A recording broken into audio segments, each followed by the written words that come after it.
and welcome to episode 6 of 94 Feet. We skipped a week. There was some stuff going on and everything. I had power outage this couple days. It's crazy. But we're back. And we have a question of the day. All right? And that question of the day is, who's the best team fighting for the 8th seed in the West? Okay? Who is the best team out of those 6 teams that could potentially get it? Or is it 5 teams? 5 teams. Who's the best there? We will talk about that later. But first, you told me about this, but we just got to talk about it. That freaking blast in Beirut was just ridiculous. Holy, yeah.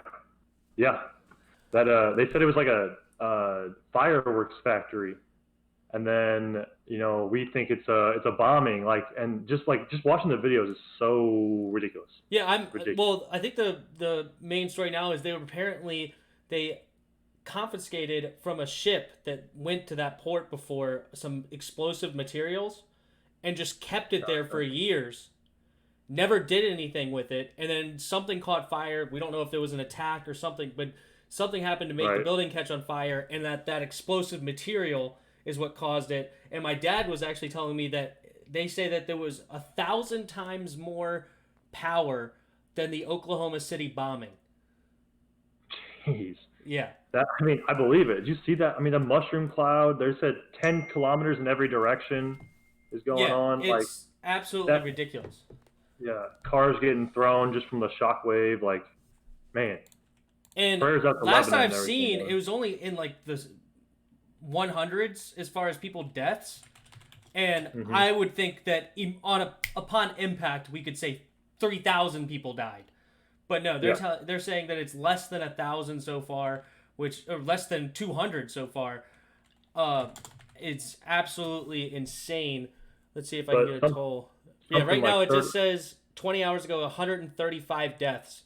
That thing was big enough that seems like it killed 1,000 people upon the picture afterwards too. The big hole in the ground next to that water. Oh my goodness! That building, half of that building is just gone. You could just see that. Yeah. It's just completely whatever that building is right next to it. It's like a 8-9 story building, just destroyed. Well, not a building anymore, but yeah. Yeah, it's half a building. Man, if you could ever build a half a building, there it is. Well, I just wanted to touch on that before we get started, but we have good news.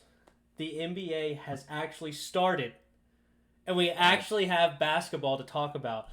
Real basketball, not exhibition games, rather, real live playing games. And let's jump right into it. And we got a bunch of different stuff we're going to talk about, but we're going to start right now with the 8th seed Memphis. Will they go over in this year? In this? It's not looking good for the good old Memphis. What do you think? Yeah, not at all. You're going to bring up some topics here in a second, but they have the Thunder, who just handily beat the Lakers. That's their next game. It's tomorrow at 3 o'clock Central Time. Then they have, they have the Raptors, who just also beat the Lakers. So that's another number 1 seed that they took out. The Raptors did. And it's just not looking good, man. It's really not. No, they're already 0-4, okay? And they've already played what you would say is the easy part of their schedule. Right. Right. And then on top of that, they just lost arguably their best player in Justin Jackson Jr. for the rest of the season. Yeah. He was averaging over 25 points per game, and he is now gone. Ja, the potential rookie of the year, is averaging 19.5 points per game, but he had a horrible shooting night against the Pelicans, which was a must-win in that game. And he went 5 for 21 from the field, 1 for 10 from 3, and ended up only having 11 points on the night against the Pelicans. That is going to be huge looking for the outlook of that 8th seed. So I'm saying yes. I think they're going to go over in this return. Yeah. And it's not looking good for the Memphis Grizzlies. Do you think they can squeeze out a game? The one game they might squeeze out, and it's only because the other team might rest their players again, would be the Bucks. But I don't think the Bucks are going to rest their players like that again. I mean, especially that's going to be a later game. The Bucks are going to use that as a tune-up game for the final or The actual playoffs and stuff. playoffs, Yeah, I don't. And like I just looked at their schedule again. They also have the Celtics who just put up 146 in regulation, so that's not looking good either. Like it's not going to be great for them. yeah. Memphis is not in good Hey, shape. if you're a Grizzlies fan, start praying because you guys are going to need a lot of help. But we can go into this now. But that is good news for the Pelicans, who the coach has apparently said that he's not worried about the playoffs and they're playing for the future seasons. And right now they are right there in the mix, and they have the easy part of their schedule. They've gone 1-2 so far. They're in the middle of a game against the Kings as we speak. I can pull that up in a bit, but right now they have been doing a minutes restriction for Zion because, as they said, they're not worried about the playoffs. They're worried about the future, and I'm okay with the Zion minutes restriction. But why do teams that do a minutes restriction not put that player on the court when it's one of their best players in the final minutes? Like, make that minute restriction include the final 3 minutes of the game. Because they had a 2-point loss to the Jazz where Zion didn't play like the last 7 minutes of the game. He was 6 for 8 that game, 13 points in just 15 minutes. Like, that could have been a huge decision going into the playoffs here. The only thing I can think of is like, so me as a high school coach, I coach JV basketball, right? If I have a player that's on minute restriction, it's because they're playing in the game afterwards. It's not because they're like this great, you know what I'm saying? Like, I can't play them in the fourth quarter because they need to get ready for the varsity game. Mm-hmm. Now, in the NBA, that's clearly not the case. And the thing about it is, like, even with a minutes restriction, you're still risking injury in the minutes he's playing. So I agree with you. Like, make the minutes the important minutes of the game. Make them count. Yeah, I mean, like, obviously the middle of the first quarter, probably not as decisive as the end of the fourth quarter. Right. Like, get him in crunch time. Get him, like, because we've seen what he can do. We know he's a high flyer. We know he's a rookie of the year candidate too, and all this stuff. Let him play, man. Let him play when it's important, not when it's over. Yeah, it's so frustrating to watch these teams. Let me pull up the current score. As the time of the right now, it's 81-73 with about 10.5 in the third. Kings up. Yeah, now it's 83-75. So Pelicans are making a little bit of a push, but they're still on. This is ridiculous. They're on pace for 160 and 150 points rather. Yeah, I had seen it. The Kings put up 49 points in the first quarter. Bogdanovich, I can never say his name right. Bogdanovich had 5 for 6 from 3-point land in the first quarter and a half. Like 19 points. So Kings they realize this is a must-win game against a Pelicans team who's already said they're not trying to push for the playoffs. Like, if they could win this game, the Kings have turned it around a little bit. But before we start talking about the Kings, the Suns have gone 3-0 in this return. And I don't know if anybody's... I had said that why were they here? This is stupid. They don't need to be here, okay? They beat the lowly Wizards in the first game in decisive fashion. But then they beat a solid Mavs team, 117-115, and then they just beat the Clippers with the same score, 117 over 115, with a game winner by Devin Booker over Paul George. Like, the Suns... And also Kawhi was there too. But Kawhi was in the shot. Paul George was there.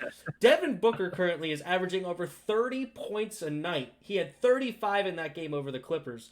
And he's trying to will his team into the playoffs. Do you see there's any chance that they could somehow squeeze in there? Dude, I said this earlier. I'm like, you wrote them off because statistically they had a chance, but they were like, how many games behind. Mm-hmm. Bro, it doesn't matter with all that stuff, right? Devin Booker, man, he gets no credit for being a glue guy, a team guy, but he's showing it right now. You said it, willing his team to the playoffs. Yeah. This dude can ball. He is balling right now, and I think it's a testament to his leadership that he's trying to put his team in a spot. I mean, they got to go 8-0, and then they have a shot, but it's a small shot. I mean, they still got it. I still have confidence in the Suns. I mean, they could run the table and just see what happens at the end of the day. Important game though is the Pacers. They play the Pacers. Say Pacers are hot. Yeah, I still say Like, it's all for naught. They're not going to make it, but I can admit right now they've already proved me wrong of why they're in this situation because they they're only a half game behind the Pelicans and Spurs. They're yep. 2.5 games back from the Trailblazers, and they're 3.5 games back from the Grizzlies, who I already said is going to go over. So they can make up. They have 5 games to make up basically 4 games against the Grizzlies to put them in conversation for that play-in series. Because I still don't see that there's any way that they can get to the 8th seed. But the Trailblazers and the Spurs and the Pelicans, they have to gain 3 games on the Trailblazers. So what would really help them right now is if the Kings beat the Pelicans today, and the Kings beat the Pelicans again later, because they're playing them twice. Then the Suns go they're 8-0. That's where like the best situation for them is because that'll leap them above the Pelicans. They'll keep their lead on the Kings, and then they got to fight with I think Portland. Yeah, Portland and the Spurs really. And I mean Portland kind of plays up and down. The Spurs they have to play a total team kind of game. I'm not saying their chances are great. I never have, but they got a chance. They got a chance. As I've written, they've done the best they can so far. 3-0 is the best you could do in 3 games, and they've done it. Yeah. And so good for them. I'll root for him. I hope Devin Booker does bring him back and prove me wrong and make me eat my words. I think that'll be fun. Yeah. Well, the team that's going to prevent them from getting the playoffs, though, is the team that I think is the best team in the vying for the 8th seed. So we're back to our question of the day. Who did you put down there in the comments? And if you haven't put it in the comments, go down there and put it. Pause the video, go down and put your comments down there first. And I have, or do you want to go first? Who do you have as the best team vying go for? ahead. Okay, because I have Portland is the best team vying for the 8th seed. When I looked at their record and I looked at their team, I was like, why are they 8 games below 500? Because this team is so good. And it's obviously because of injury. They lost some of their players throughout the season. They also made a trade for Hassan Whiteside. But right now you have Damian Lillard and CJ McCollum are a top-tier backcourt. They're probably only behind James Harden and Russell Westbrook in Houston. They have 3 bigs with Hassan Whiteside, Zach Collins, and Yusuf Nurkic, who are all ballers inside the paint. Yeah. Like, all of them are fantastic big dudes. And Gary Trent has gone off in the bubble. He is 15 for 25 from 3. 60% from three-point land in the bubble in the last 3 games. That's just stupid. And then you have arguably the best scorer of all time, like one of the best scorers of all time, top 10, I would think. And Carmelo Anthony is just a kick-out 3 guy. I mean, you have Damian Lillard and CJ McCollum having the ball in their hands, and they're able to kick it out to one of the best shooters in the league. Yeah. And it's and then if Carmelo does get guarded, he could take him off the dribble. Like, if you try to close out on him shooting, he's going to take you to the hole. So this team is just built for success. And seeing what Charles Barkley said earlier, I'm seeing it. The Lakers are they cannot sleep on this Portland Trailblazers team making it to the 8th seed. Okay, so I wanna kind of back up something that you said earlier about Carmelo Anthony, because this dude does not get any credit for what he does as a player.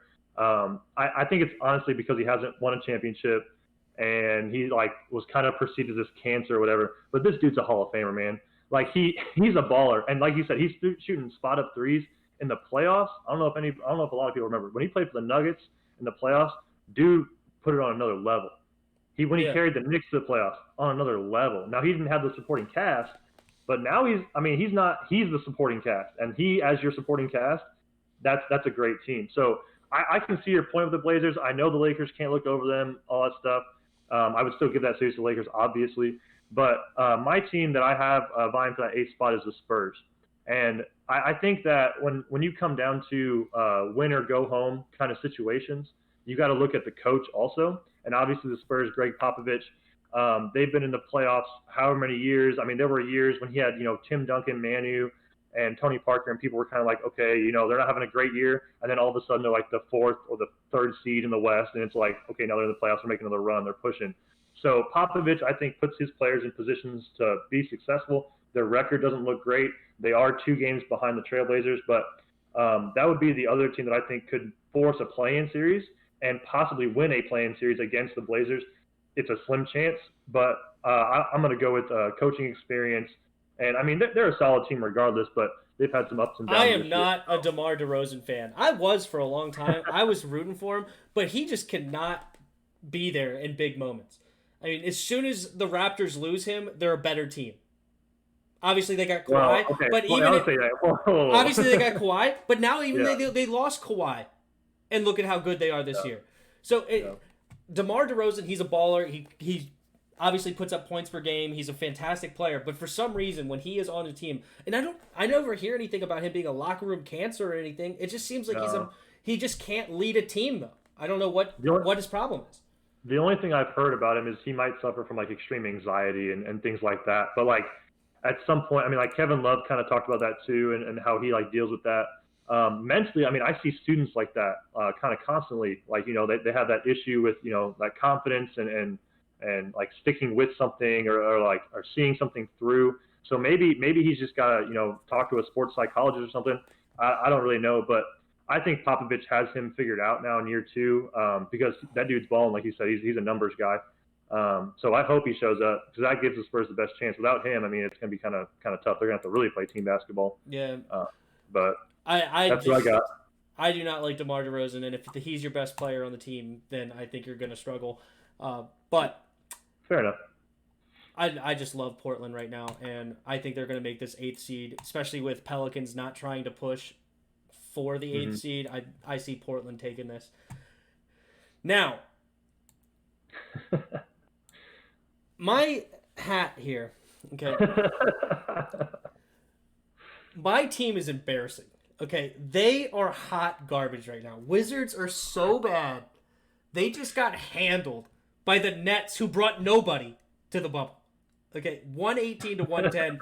Going away, the Nets beat them. And my bold prediction was so off that I thought that they had a chance. They're going to go over. They're not going to win a game in this. It's pathetic of what they're doing over there. They have nobody on their team of note. Shabazz Napier is probably one of their best players. Obviously, they have their rookie Hachimura, but the rest of their team is just a bunch of nobodies that cannot play, it seems like. Yeah, and looking at their schedule too, they got the Pelicans up next, which is tomorrow at 7. They have the Thunder. Obviously, we talked about them. They're balling right now. And then they're looking at what was the last one I just had it? The Bucks also. Yeah, that's not a good schedule if you're a Wizards fan. You might be losing by double digits in all those games, except for maybe the Pelicans. They might play close with the Pelicans, but yeah, they're gonna struggle, man. They're so hurt. They're so I don't even who's their coach? Who's the coach of the Wizards right now? Do you even know? Scott Brooks. Okay, from the old OKC coach. Okay. Yeah. So I mean, he's an okay coach, I guess, but like it's really hard to tell if he's a good coach or not because he had Kevin Durant, James Harden, Russell Westbrook when he was in the league and stuff. So I don't know. They're in a tough spot. I don't see them winning a game, to be honest with you either. So yeah, sorry, Wizards fans. It's really bad to be a Wizards fan in this restart. Yeah. The only thing you can hope for is that Hachimura is getting some good experience. Most rookies like that don't get experience in August that are real games. So maybe there's some positive. Favorite quote, though. Go ahead. Favorite quote was the Wizards brought their team down for some cardio. Eight sets of cardio workouts. It is embarrassing to watch them play basketball right now. Well, all right, enough talking about the Wizards. We're done with the Wizards. All right, the one thing we could say about it though is that the Eastern Conference is set. It's just a matter of where they are, but the 8 teams are set because the Wizards aren't touching it. And which I don't know if the Nets really planned on doing that either, like being in the playoffs either with their starting 5 being gone basically, but. Yeah, well, the Nets are winning games. They've won. Yeah. They've won 2. They just beat the Bucks. I mean, the Bucks decided to sit everybody, but for the second half. But they took away from a win. So they're trying to steal the 7th seed. Now, I don't think that the Raptors are any easier than the Bucks.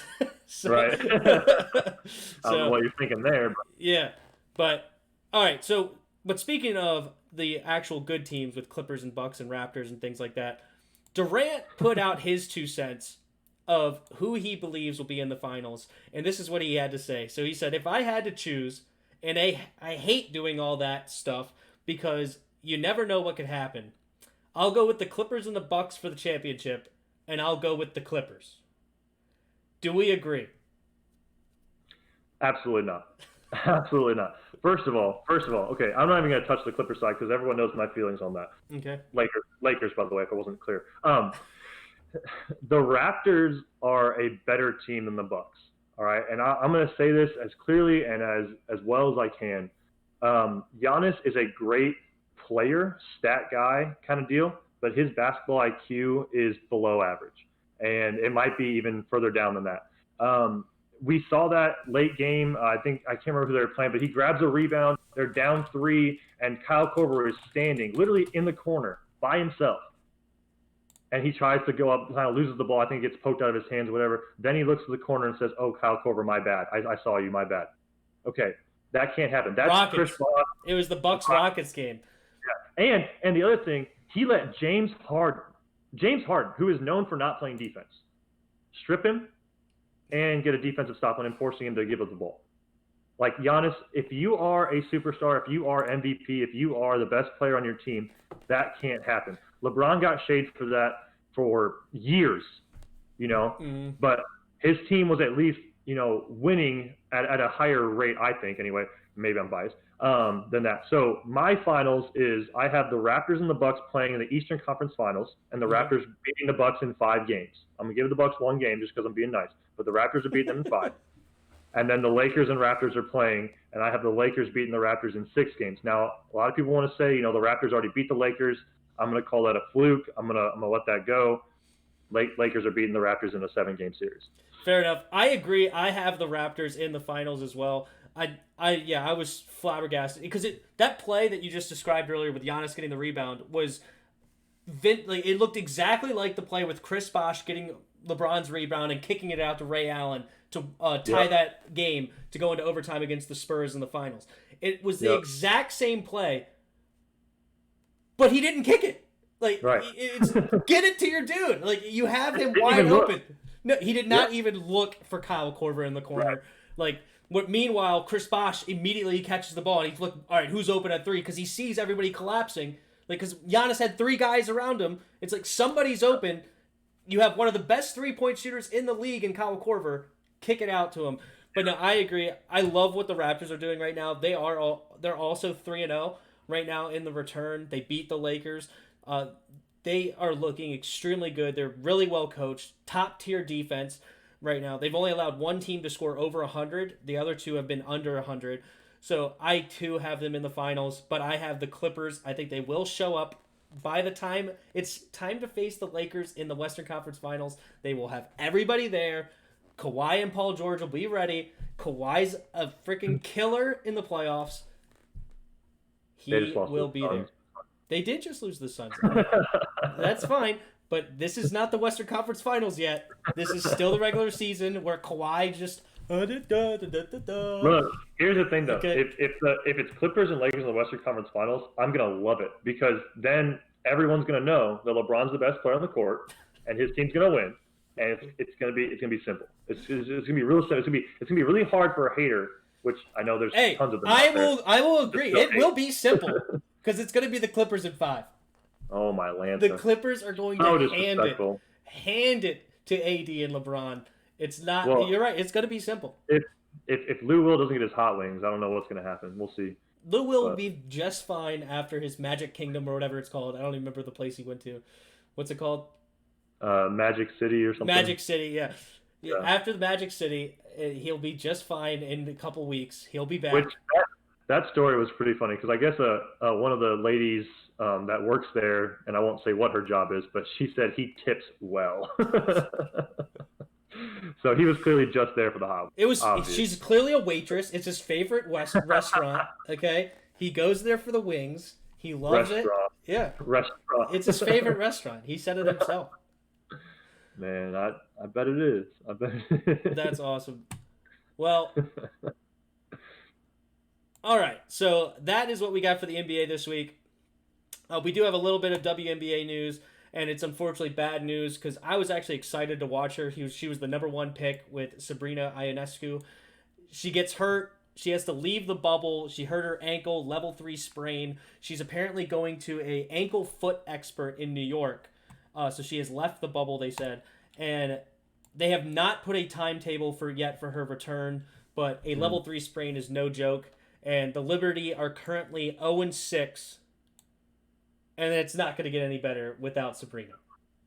Yeah, no, I mean this is a girl who I put out her stats on Twitter the other day. It was like somewhere around 3,000 points, 2,000 rebounds, 2,000 assists or something in her 4 years at Oregon. When she was on the team there, they beat the USA women's team, which is a college team beating a USA women's team. I mean, that's ridiculous. Mm-hmm. And she has so much accomplished. She was one of Kobe Bryant's prodigies, kind of per se. And if you watch any of her videos, you can just tell like the passion for the sport's there, the hustle, the grind, the grit is all there. She's got a lot going for her, and this is just unfortunate for the game of basketball, like in general, boys or girls, women or men. It sucks seeing a player like this go down, and obviously, hopefully, prayers out to her and speedy recovery. But level 3 sprain is not something to overlook, obviously. No. Most of the time, I know sprained ankles in the NFL are at least a 6 to 8 week return. So that's what we're looking at minimum for her, I would think. It's because that's a bad sprain. So it's tough. It's tough to lose your best player, and you were already. I mean, obviously, you were bad enough to have the first pick overall, and you lose that. Yeah, it sucks. Yeah, that's too bad. All right, well, we got one last topic on the show today, and it's KP's here, and KP has some college basketball news. Go ahead. What do you got? So specifically talking about Big Ten, because I know you're obviously, you know, I bleed orange and blue. I'm a big Alliance fan here. Couple of things happened this last week with uncertainty about the NBA and like how they're going to go with COVID and stuff. Like I think the NBA finishes in October, and then they draft in November, and then they're going. December is like a startup date for them for the next season. Yeah, I think they said Christmas. Christmas will be the opening day for them. Yeah, so that timeline right there, like that's a lot happening, and like for a couple of these rookies that would get drafted, quick transition, like you got to move, report to camp, and you got all that stuff. So we're seeing a lot of college basketball players that originally planned to go to the NBA now coming back. So a couple of the key ones for the Big Ten, obviously Luka Garza is the big one, USA first team All-American, 23.9 points. North of 9 rebounds a game, or pretty close to 10 rebounds a game. This dude's a beast, man.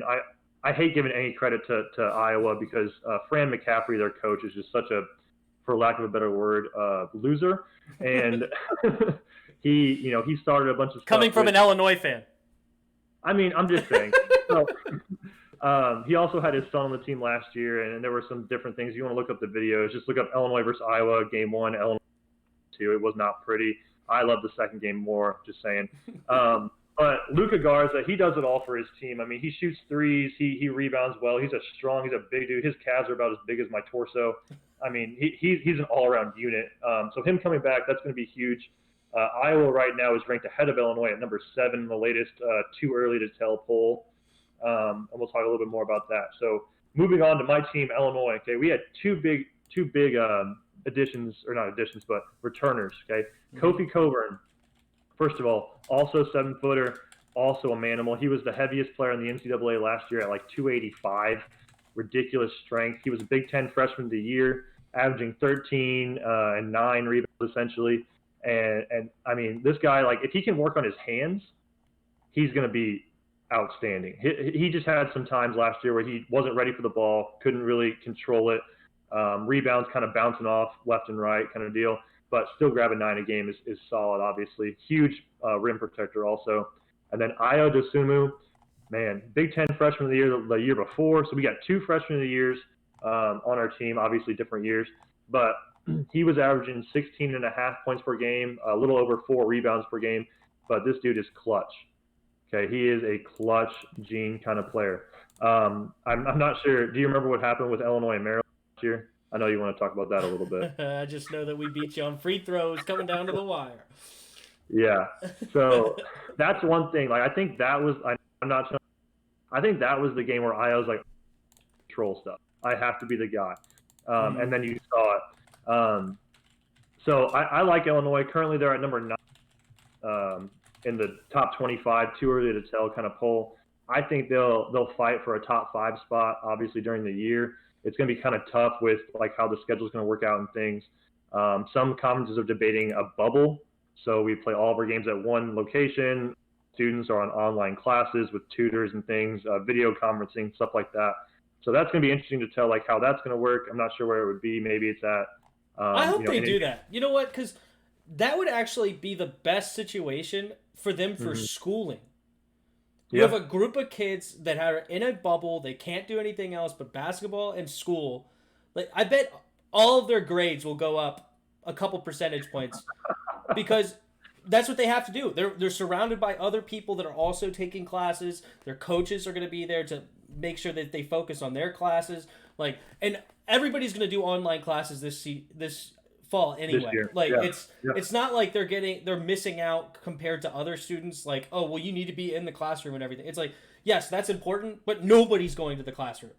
So so put these yeah, kids in online classes, put them in a bubble. Their schooling and their learning will go up, way up, on top of the fact that they get to play the sport they love, basketball, so that they continue to play their sport. I think it would be fantastic if they could figure out a way for each conference to have their bubble. Is that what you said? yeah. Yeah. Well, it depends. Like some conferences are debating it. Some cancel deal. Yeah. I mean, the bubble's an interesting dynamic for college kids. The only problem would be like, who's paying for the bubble? Like, is it the NCAA? Is it your conference? Is it your individual school? Like that's kind of where the miscommunication or I guess the tension is Well, yeah, right now. nobody ever wants to. Yeah, nobody ever wants to spend their money. That's for sure. Right. But I Yeah. think this is an obvious that the conferences put together their bubble. Each one of their conferences. You only play conferences this year until the tournament starts. Whoever makes it to the tournament, maybe you do it a special way this year.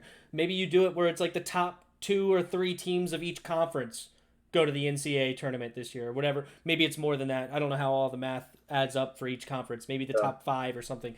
And that allows some smaller schools that usually it's only the winner of their conference goes. Maybe a couple of them go this year and gives them an opportunity that they wouldn't have had otherwise. But then after you have those bubbles and those seasons come together, then you have a new bubble form for a NCAA tournament where they go for. You could have the tournament go much quicker instead of having it because usually they have to go to class, so they have Thursday to Sunday games, and then you have a couple of games off for class. Then it's Thursday to Sunday again.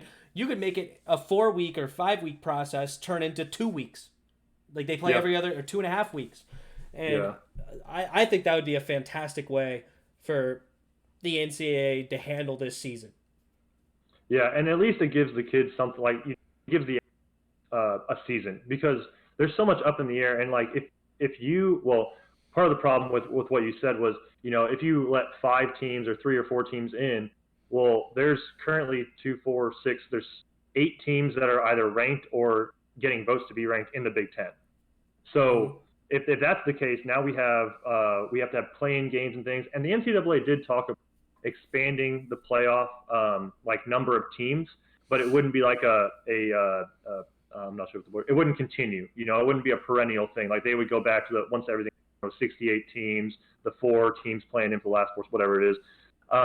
So definitely interesting dynamics and different things. I mean, what I really want is I just want the NCAA or your high school organization, whatever, to look at the NBA model, look at the tournament bracket kind of thing, the bubble issue, all that stuff. Like look at how they did everything and try to mimic that as best you can because whether you're in grade school, middle school, high school, or above, like people need sports as an outlet. They need sports. Like people need to be able to watch and like be a part of something bigger than themselves, or play and be like that. That's just part of like life. So if they figure it out, just figure it out. That's all I want. Figure it out. Yeah, and as I said, one of my first thoughts is I think this would help them as students more than anything Yeah. else. I mean, you Right. have already being a student athlete helps your college grades because you have certain thresholds you have to meet. So you have coaches and their staff making sure you stay on course. They're in Mhm. communication with your teachers Yeah. to make sure. So it's Tutors, study yeah, tables, yeah, all that stuff. Yep. exactly. So you already have a better chance at making better grades as a student athlete as it's built today. But Hmm. having it where they have nowhere else. You don't party, you don't do anything else. Like you can't go anywhere Right. for, and you could condense the season some, right? Because you, as you said, you usually have to go to class and stuff. Maybe you can play every third day or something like that. I don't know how they do it Right. in normal years. I don't know what's the normal. It's because most of the time they Right. only play 2 games a week. Depends. Two or three Sunday or something like that are big Yeah, days to two or play. 3 games a week. Maybe you can even Yeah. condense it a little bit more and make it 4 games a week, 5 games, something like Hmm. that, where you can play more quickly and you can make it where their bubble is not lasting a normal season of 6 months or whatever it is, 5 months. Make it their season condensed, make it last 2 3 months, like Hmm. 2 months regular season maybe, and then another month for the The NCAA playoffs. tournament. Yep. Yeah, so you could have it Yeah. all done. You could have December Madness instead of March Madness this year, right, or Right. something like that. So yeah, this will be. There's a lot of cool opportunities I think that the NCAA could do if they put their minds to it, and I think the students would even benefit with their education as well. Yeah. Agreed. Agreed. Just to dive into a couple more. Dale Livers for Michigan. So this dude, he was on an article by NBC Sports, and he's listed as um, Isaiah Livers, one you of, said? yeah, Okay. one of the better players to come back to college. Now, he was all Big Ten honorable mention last year, but he was a junior last year. So I looked at his stats, and I'm like, okay, this dude, maybe he was, solid stats, but his team just didn't win. So he 13 points, 4 rebounds. The article stated he could defend 3 positions. He could play shooting guard. He could also play power forward in certain situations. I don't even remember this kid, to be honest with you, but I don't know. I think that he's a little overhyped. We'll see next year. Maybe his points per game go up. Maybe he has issues. He is tall, but I don't know. I don't see him being a huge um, factor in their wins or losses next year, especially senior. Um, I feel like some of the younger guys on their team will beat him out, but we'll see how that goes. I guess. Seniors is always helpful on a team, on a college team. I mean, that's why you have teams like Middle Tennessee come out and beat Michigan State that year. It's because their whole starting five, and I think their next two off the bench were all seniors. Like Mm-hmm. age makes a big difference in college basketball. If you're older, you play like it's a man's game, and when you Yeah. become more of a man, you become better. It's crazy. So yeah. I'm gonna go off his production from last year. I just don't see if unless he doubles his scoring. I really don't see how he can be that big of an impact. But maybe leadership wise, maybe I mean I could see that. Hmm. The last Big Ten player that I have on here is Aaron. Now this dude, as a Aaron freshman, Henry. yeah, as a Hmm. freshman, I remember him playing for Michigan State. He was solid. He was all right. And then I think either the last game of the season or maybe it was like right before the start of this last season, he had an ankle injury that just it was torn to shreds, and he didn't get to play at all last year. So he's a third-year college student, but he's only going to be a sophomore eligibility-wise. That I think is going to be a huge uptake for Tom Izzo's Spartans and everybody. I think that he'll make a big difference. His freshman year, he wasn't like his averages weren't great, but he had a couple of breakout games and kind of stunned the Big Ten. So I'm excited to see him back next year. And then the last thing that I have on here, and it's kind of like I don't know how much you know about other teams outside the Big Ten or anything like that. We'll try to. So there are currently 2 Big Ten teams that are getting top 25: Ohio State and Indiana, right? Then we have Michigan at number 20, Rutgers at number 19, Michigan State at 15, Wisconsin at 12, Illinois at 9, and Iowa at 7. Okay, all of these teams, all of them, could easily be top 25, top 15 kind of caliber teams, depending on how the year, what kind of schedules they're allowed to play, and interleague play is going to determine a lot of that. Villanova is preseason number 1, and the reason is they lost one player last year. Okay, he was already what, number 5. 2? They were top 5. Yeah, they were top 5 like almost all year. Like they were solid. They they were playing in a lot of competitive games, and they were poised to make a deep run in the playoffs or the NCAA tournament. Now you look at their returners, and I'm thinking, okay, they lost their best player. I think his last name was Bay. So his last name was Bay, and he had 500 points last year. But the 4 out of 5 starters they're returning all averaged over 10 points a game, all of them. Wow, that's a team. That's a solid college basketball team. And we all know Nova. Nova has one of the best NCAA kind of like surprise like teams. Like I feel like every year when I was growing up in middle school and high school, if Nova was in a game, they were going to upset whoever they were playing because they were like a 7, they were like an 8, and they always beat somebody that they shouldn't have beaten. So I like Nova. I mean, Nova's gotten a lot of it. They're getting to recruit things. Their coach is obviously a phenomenal coach, and I don't know if there's a Big Ten team that can beat, but if I had to pick one, I would pick Iowa. I think Iowa could compete and beat Villanova and knock them off the number 1 ranking. I'm not sure how it would play out in the NCAA tournament because that's a grind, and if what you're describing is how it goes down, then it's like who's the more conditioned team almost, because that's a whole different format. You got to get used to that kind of deal. A lot of games in a short amount of time. But I do like Iowa to beat them. I also think potentially take them down. Who? Sorry, you broke up a little bit. What'd you say? I think Illinois could also potentially take them down. Of course you do. No, I mean, you were saying that they got their 2 guards back. So, yeah, I mean, I could definitely see, I agree that Illinois should have a good season. The one thing I will note, and it's not only because I'm a fan, but I mean, they were really good last year. They were number 11 seed last year before the college basketball season a 12 seed before the college basketball season was canceled. Maryland is nowhere near the top this year. That's crazy. Yeah, I'm not sure what's going on with that. Obviously, predictions, the way too early predictions. Yeah. So I don't take too much stock in this stuff, but it is kind of exciting to see your team on there. And I don't know why Maryland wasn't even getting votes. Maybe they got like 1 or 2. They just didn't put them on this article that I was reading. But yeah, well, we did lose those twins that definitely. Oh, that's yeah, so maybe they had like for a future, they had losing those guys hurt us a lot in their opinion. But yeah, I'm not sure either why Maryland is taking such a big hit. I can definitely look into that later. But yeah, but it's also exciting just to see 8 of the getting top 25. 8 of the what? I'm sorry.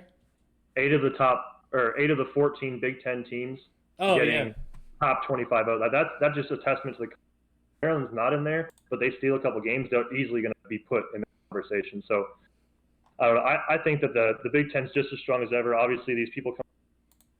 It's going to help out, and we'll see how the cards play out. Hopefully, this is all hearsay right now, but hopefully we get a season. For sure. Awesome. Well, that's a show. Thank you guys for sticking around to the end. We enjoyed ourselves. We finally had some basketball to talk about.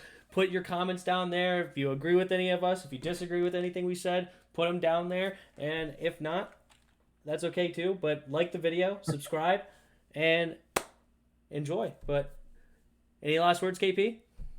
No, just enjoy the basketball, man. All right, man. Awesome. See ya.